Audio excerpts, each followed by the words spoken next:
Selamat pagi, siang, ataupun sore kepada para penonton dan juga Pak Ardiansyah. Kami dari kelompok 6 akan mempresentasikan tugas tugas kami yang merupakan WiMAX Simulation menggunakan aplikasi NS3. Kelompok kami sendiri terdiri dari saya, Axel Patria, dan juga ada rekan saya, Arseldi Alvin, dan juga Edgar Christian. Mungkin kita bisa langsung mulai ke chapter pertama, yakni pendahuluan.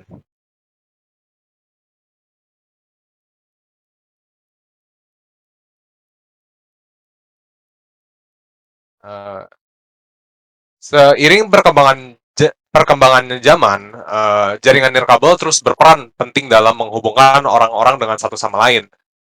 Perkembangan penting seperti ini memunculkan beberapa teknologi seperti jaringan seluler serta jaringan WiFi yang memungkinkan kita untuk saling berkomunikasi tanpa menggunakan kabel. Namun evolusi ini teknologi jaringan ini sendiri terus berevolusi untuk dapat mengikuti kebutuhan yang dari masyarakat yang terus meningkat. Untuk mengatasi evolusi ini, dikembangkanlah sebuah teknologi yang dinamakan Worldwide Interoperability for Microwave Access atau singkatnya WiMAX. WiMAX sendiri ditujukan sebagai pengganti dari sistem GSM dan CDMA dari uh, dari 2G yang memberikan akses internet pada suatu tempat dengan biaya yang minim. Kemudian untuk Network Simulator 3 atau NS3 sendiri merupakan sebuah simulator jaringan yang digunakan untuk penelitian dan juga pendidikan. NS3 sendiri bersifat gratis dan dapat diunduh oleh semua orang untuk digunakan dalam melakukan simulasi terhadap sebuah penelitian jaringan. Penelitian yang kami lakukan bertujuan untuk mensimulasikan teknologi WiMAX menggunakan aplikasi NS3 untuk mendemonstrasikan bagaimana cara kerja dari WiMAX itu sendiri.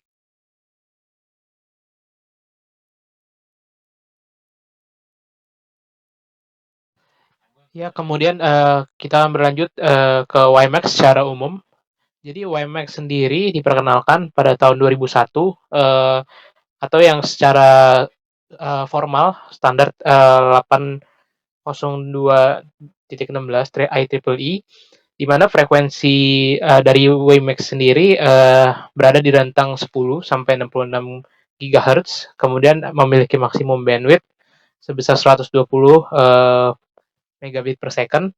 Nah, kemudian WiMAX sendiri menjadi menjadi perkembangan dari teknologi-teknologi sebelumnya seperti GSM ataupun WiFi, di mana WiMAX sendiri tergolong sebagai Metropolitan Area Network, di mana WiMAX sendiri mampu untuk menjangkau area coverage yang jauh lebih besar, jauh lebih luas daripada teknologi-teknologi yang seperti WiFi dan lain-lainnya.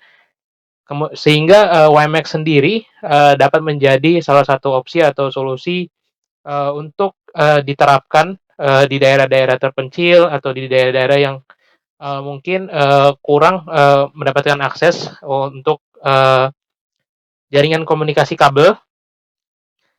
Kemudian dari WiMAX sendiri memiliki dua layer utama, yaitu physical layer yang berisi identitas atau data-data yang secara general seperti sinyal yang digunakan, jenis modulasi dan demodulasinya. Kemudian ada layer yang kedua, yaitu layer medium access control atau MAC layer.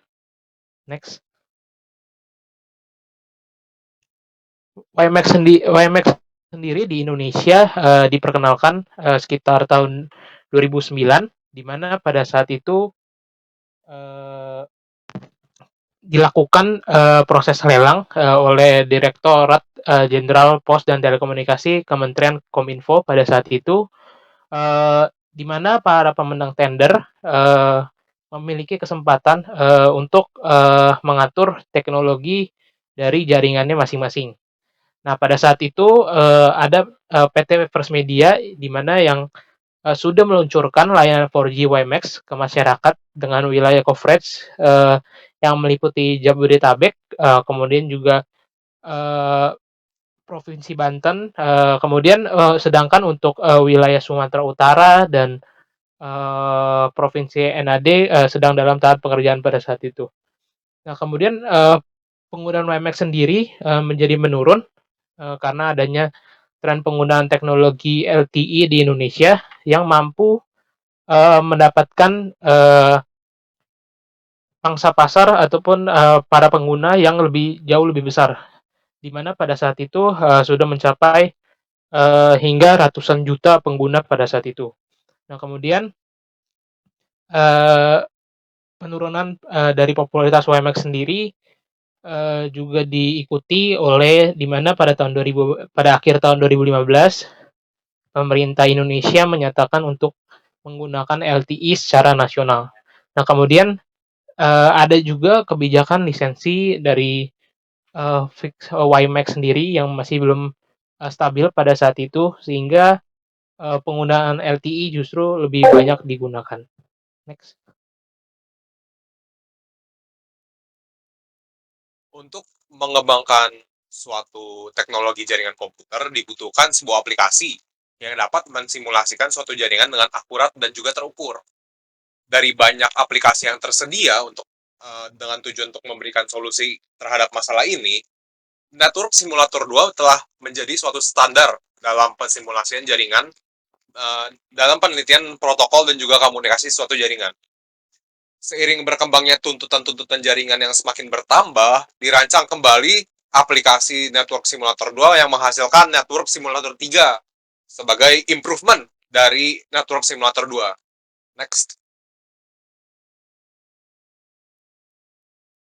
Network Simulator 3 atau NS3 singkatnya merupakan sebuah open source discrete event network simulator yang digunakan untuk mensimulasikan cara kerja dari suatu jaringan. NS3 sendiri memiliki beberapa fungsional dari NS2, beberapa modul-modul dari NS2, tapi NS3 tidak backward compatible dengan NS2, yang berarti mungkin aplikasi-aplikasi atau kode-kode yang digunakan dan dikembangkan di NS3 tidak dapat digunakan di NS2. NS3 sendiri memiliki lisensi GNU GPL v2. NS3 menggunakan bahasa C++ dan juga mendukung bahasa pemrograman Python. NS3 sendiri dirancang senyata mungkin dalam melakukan simulasinya agar dapat mencerminkan kejadian nyatanya pada saat diimplementasikan. NS3 sendiri juga mensupport virtualisasi sehingga memungkinkan peneliti dan edukator untuk terus bereksperimentasi. Next. Kemudian kita akan lanjutkan ke metodologi. Berikut merupakan rancangan dari sistem yang telah sistem dari WiMAX sendiri dan juga simulasi yang kami lakukan. Simulasi sendiri menggunakan dua jenis node, yakni subscriber station atau SS dan juga base station atau BS. Node SS sendiri akan melakukan komunikasi dengan satu sama lain, di mana komunikasi tersebut akan melalui node BS sebagai perantaranya.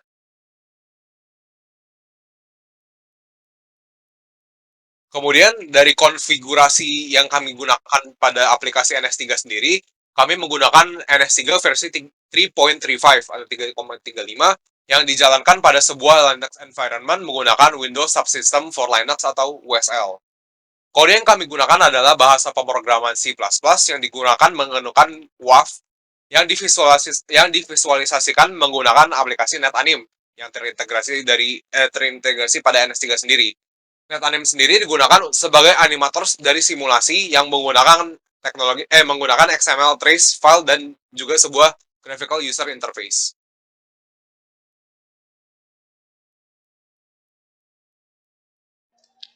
Lanjut kita masuk ke hasil dan analisis. Di sini kita langsung aja demo program WiMAX kita di environment Linux itu. Jadi kita berpindah ke Linux. Nah, di sini saya sudah siapkan untuk komen yang digunakan untuk run file dari WiMAX ini. Jadi langsung aja kita run. Nah, bisa dilihat filenya berhasil di-run tanpa ada error. Ini setelah di-build, kita langsung masuk ke NetAnim ya. Jadi kita pindah directory sebentar, lalu kita eksekusi aplikasi NetAnim-nya. Kita berpindah ke... Nah, ini dia NetAnim. Sini kita pilih file XML-nya itu. Nah, bisa dilihat di sini ada 3 node. Yang pertama itu ada node 0, node 1, dan node 2. Node 0 dan node 1 ini merupakan subscriber station, dan node 2 ini merupakan base station. Kalau kita jalankan animasinya, nah jadi tadi pertama-tama dari node 1 itu, dia bakal mengirimkan paketnya ke node 2. Jadi dari subscriber station, dia akan mengirimkan ke base station terlebih dahulu. Nanti dari base station baru dia meneruskan paketnya itu sesuai dengan IP address di frame paketnya. Jadi dalam kasus ini dari paket 1 dia mau mengirimkan paketnya ke node 0. Jadi dari node 1 dikirimkan terlebih dahulu ke node 2, baru dikirimkan lagi ke node 0. Dan bisa dilihat lebih jelas. Nah, ini. Dari node 1 dikirimkan ke base station node 2, dari node 2 baru dikirimkan ke node tujuannya node 0. Dan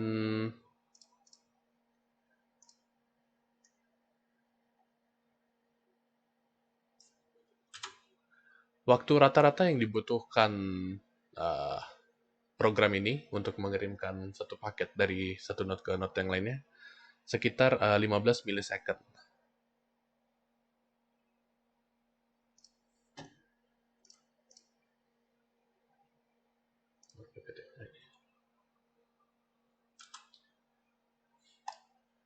Lanjut ke pembahasannya. Ini tadi kita run dengan library Wave buat membuild dari si scriptnya itu. Lalu ini hasil dari simulasinya tadi, seperti yang sudah dijelaskan, bahwa dari node 1 ingin mengirimkan paket ke node 0 melalui base station node 2. Ini ilustrasi dari bagaimana paket itu diantarkan ke node tujuan. Dan ini tadi waktu rata-ratanya itu sekitar 15 milisecond.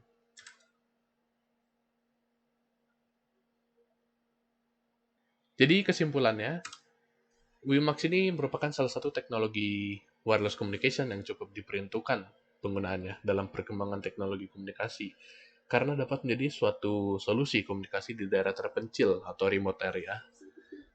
Karena WiMAX ini dia nggak perlu kabel, dan dia juga tergolong sebagai Metropolitan Area Network atau MAN, yang dapat menjangkau area coverage yang cukup luas. Namun sayang penggunaan WiMAX ini nggak bertahan lama dan harus digantikan dengan LTE yang saat ini kita gunakan. Dan simulasi yang kami lakukan di NS3 ini menunjukkan pola komunikasi dari WiMAX sendiri dengan senario ada 2 subscriber station dan 1 base station. Dan hasil dari simulasi ini berhasil dan dapat dijalankan. Kita juga bisa lihat lagi dengan ilustrasi pada aplikasi NetAnim.